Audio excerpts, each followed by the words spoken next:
Hello everyone. Today we're diving into a fun way to teach called color wheel emotions. It's all about connecting feelings with colors, and it can be used in all levels of education. The color wheel emotions is an excellent strategy for young learners to express themselves, but it doesn't have to be just for them. Educators at all levels can benefit from using this method in the classroom. Let's take a closer look. There are several ways to implement this strategy. One way is to have students point to or color a section of a color-coded wheel that helps them express how they are feeling. Another way is to have students create their own color wheels to share with the class.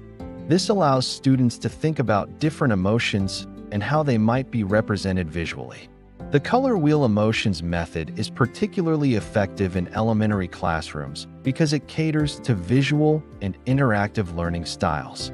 However, it can be used in all levels of education.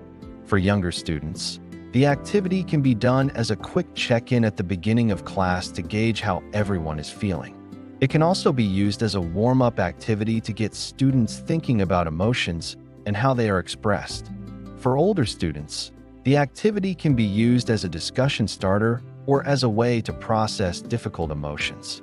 It can also be used as a creative writing prompt or as a way to develop empathy and understanding of others. When implementing the color wheel emotion strategy, there are a few things to keep in mind. First, make sure the activity is age-appropriate. Younger students may not be able to articulate their feelings as well as older students, so keep the activity simple and straightforward. Second, incorporate student input. Ask students how they want to represent their feelings and what colors or symbols they want to use. This will help students feel ownership over the activity and be more invested in the outcome.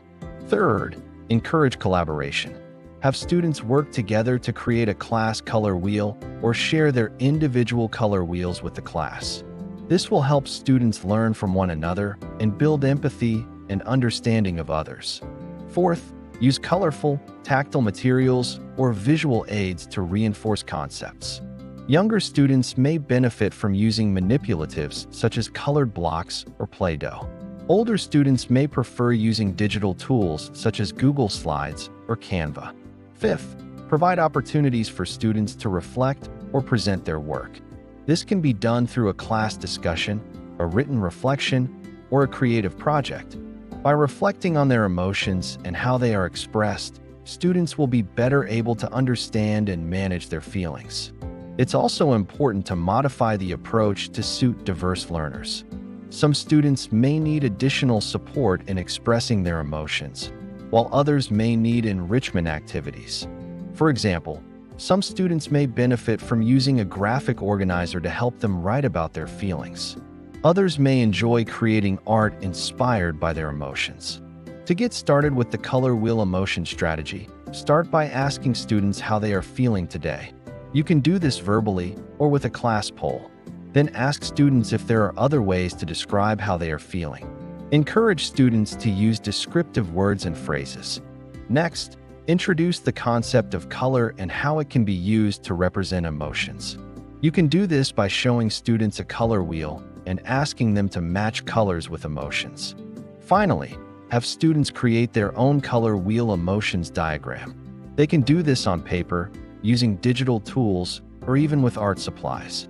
Once students have completed their diagrams, have them share their work with the class and explain their choices. If you want to learn more about social and emotional learning, click on the link in the description below. Thanks for watching.